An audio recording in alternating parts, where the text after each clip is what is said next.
री 2012 के level second के मैथ्स के लेवल सेकंड के यहाँ से चाइल्ड डेवलपमेंट एंड पेडागोजी के क्वेश्चन हम डिस्कस कर रहे हैं। पहला क्वेश्चन कहता है कुपोषण के प्रभाव के बारे में निम्न में से कौन सा कथन सत्य नहीं है। तो यहाँ सत्य कथन होंगे, यह बालकों की सीखने की योग्यता को प्रभावित करता है, बालक निराश व आशंकित रहते हैं, और यह कद को प्रभावित करता है। सत्य नहीं है, यह बताना है। तो यह सारे तो सही है कि कद को प्रभावित करता है कुपोषण का प्रभाव, और निराश व आशंकित रहते हैं बच्चे, आशंकित रहते हैं, नर्वस और डिप्रेस्ड, आशंकित नहीं आशंकित, नर्वस और डिप्रेस्ड रहते हैं, और ये बालकों की सीखने की योग्यताओं को भी प्रभावित करता है। वय संधि काल में निम्न में से कौन से बाह्य अभिव्यक्ति नहीं होती। तो ये नहीं होती, कौन कौन सी होती है। आत्मनिर्भरता के प्रति आग्रही होता है, अशांति होती है, प्रभुता व सत्ता के प्रति विरोध होता है। निम्न में से कौन सा कथन मिडिल स्कूल स्तर के विद्यार्थियों की विकास से सहमति नहीं रखता है, कि यह नहीं रखता है। कौन कौन से रखता है। सामाजिक व्यवस्था उत्तरोत्तर समवयस्क समूह के आदर्शों को प्रभावित करती है, बौद्धिक व सामाजिक व्यवहार पर स्वयं प्रभाविता का महत्वपूर्ण प्रभाव होता है, अधिकांश विद्यार्थी विशेष रूप से स्व केंद्रित होते हैं, अधिगम व परिपक्वता के संबंध में निम्न में से कौन सा सही है, कि यह मानव विकास में केवल परिपक्वता से होता है, तो मनुष्य केवल निम्नतम तक ही सीमित रह जाते हैं। विकास में के एक अधिनियम है, विकास का एक अधिनियम है कि विकास प्रतिमान के विभिन्न काल में खुशी भिन्न भिन्न होती है। इस अधिनियम के अनुसार जीवन का प्रथम वर्ष के सबसे अधिक खुशी का व वह संधि काल सबसे अधिक दुखी काल होता है। निम्न में से कौन सा बालकों के अधिगम व विकास में सबसे अधिक योगदान देता है। परिवार, सम्यक समूह व अध्यापक देते हैं। एक अध्यापक को निम्न में से किस कथन से सहमत होना चाहिए। बाह्य अभिप्रेरणा तब होती है जब बाह्य पुरस्कार प्राप्त करने के लिए कार्य करते हैं। एक अध्यापक मानचित्र की खाली रूपरेखा में केवल नदियों, पहाड़ों, मैदानों, घाटियों को प्रदर्शित करता है। वह विद्यार्थियों को मुख्य नगर, रेलवे, मुख्य नगरों को जोड़ने वाले राजमार्गों को चिन्हित करने को कहता है। विद्यार्थियों को अन्य पुस्तकों व मानचित्रों को अध्ययन करने के लिए इस दौरान मनाही होती है। यह अध्यापक द्वारा प्रयुक्त उपागम खोज उपागम है। निम्न में से कौन सा उदाहरण बंडूरा के अवलोकन आधारित अधिगम का नहीं है। तो कौन कौन से हैं। विद्यार्थियों द्वारा केंचुओं का विभेदन को सीखना, क्रिकेट का उत्साह व सामाजिक अध्ययन की प्रति नापसंदगी।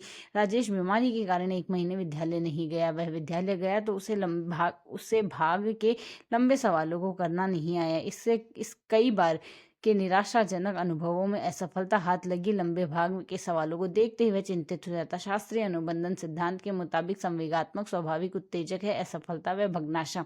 असफलता या भग्नाशा, फेलियर और या फ्रस्ट्रेशन। बालक के व्यक्तित्व को किस प्रकार के अधिगम अधिक प्रभावित करते हैं। अनुकरण अधिगम। व्यक्तिगत विभिन्नताओं से संबंधित निम्न में से कौन सा कथन सही है। यह विद्यार्थियों के बुद्धि स्तर समान है तो उपलब्धि में भिन्नता हो सकती है। यहाँ से हमें यह दिया गया ये जो डायग्राम है, the following is an example. निम्न चित्र उदाहरण है प्रयत्न मानचित्र का। निम्न में से कौन सी तकनीक प्रेक्षण तकनीक नहीं है। तो व्यक्तिगत अध्ययन है, बाकी खेल तकनीक, चित्र साहचर्य परीक्षण व शब्द साहचर्य परीक्षण है। प्रजातिगत व्यक्तिगत भिन्नताओं को समझने में निम्न में से क्या मददगार साबित नहीं होता। बुद्धि नहीं होती, बाकी मूल्यावस्था, अधिगम की प्रक्रियाएं व विभिन्न व्यवस्थाएं, शाब्दिक व अशाब्दिक संप्रेषण। व्यक्तित्व व्यक्ति में उन मनोदैहिक व्यवस्थाओं का गत्यात्मक संगठन है जो वातावरण के साथ उसके अपूर्व समायोजन को निर्धारित करते हैं। व्यक्तित्व की यह परिभाषा G.W. एल्पोर्ट ने दी। G.W. एल्पोर्ट ने प्राय बालकों की बुद्धि का मापन किया जाता है अवाचिक समूह है कि बुद्धि परीक्षणों द्वारा किया जाता है। निम्न में से कौन सी बुद्धि परीक्षणों के दुरुपयोग का संकेत देता है। बुद्धि लब्धि का लेवल बालकों पर लगाकर अध्यापक अपनी अकुशलता को छिपाते हैं। बुद्धि लब्धि का लेबल बालकों पर लगाकर अध्यापक अपनी अकुशलता को छिपाते हैं। निम्न में से कौन सी पिछड़े हुए बालकों की विशेषता नहीं है, कम बुद्धि रखते हैं, यह नहीं है।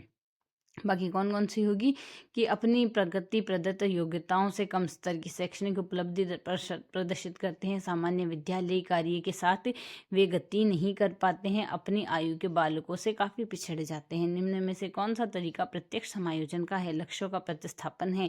पृथक कक्षाओं व संवर्धन कक्षा कार्यक्रमों का प्रयोग शिक्षा के लिए किया जाता है, प्रतिभाशाली बालकों के लिए। यहाँ से हमें मिलान करना है। मन तरंग को एक रक्षा तंत्र के रूप में वर्गीकृत करते हैं। पलायन रक्षात्मक तंत्र व्यक्ति का बचाव करती है चिंता से।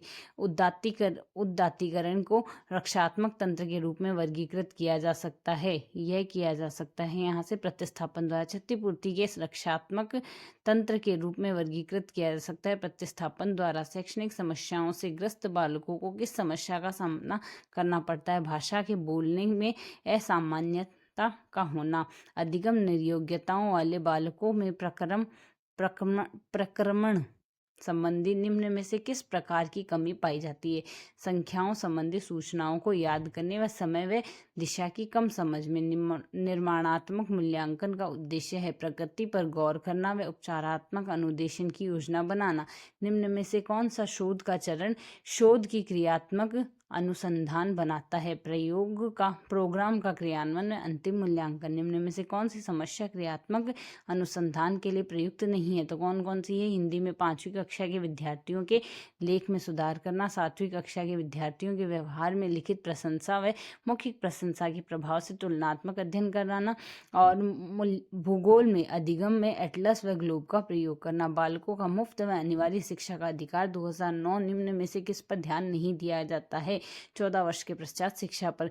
बाकी एकेडमिक कैलेंडर को निर्धारित करना, अध्यापकों को प्रशिक्षण की सुविधा प्रदान करना, घुमंतु बालकों के प्रवेश को सुनिश्चित करना। राष्ट्रीय पाठ्यचर्या रूपरेखा 2015-2005 में भारत की धार्मिक व सांस्कृतिक विविधता को मानना, स्त्रियों के प्रति सम्मान व जिम्मेदारी के दृष्टिकोण को बढ़ाने के प्रोग्राम का आयोजन, वृत्तचित्र फिल्मों को एकत्र करना, दिखाना, जिनके माध्यम से न्याय व शांति की वृद्धि हो को सुझाया गया है ताकि शांति की शिक्षा दी जा सके।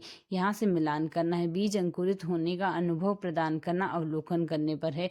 भूमिका निर्वाह या रोल प्ले संबंधित भाग लेने पर, और परिवार में लैंगिक विभेदीकरण की क्रियाओं का अभ्यास पर वार्तालाप, विचार व मनन पर है। दुग्धशाला में विभिन्न दूध के उत्पादों की प्रक्रिया का कर बनाना व डिब्बे बंद करना, यह अवलोकन करने पर आधारित है।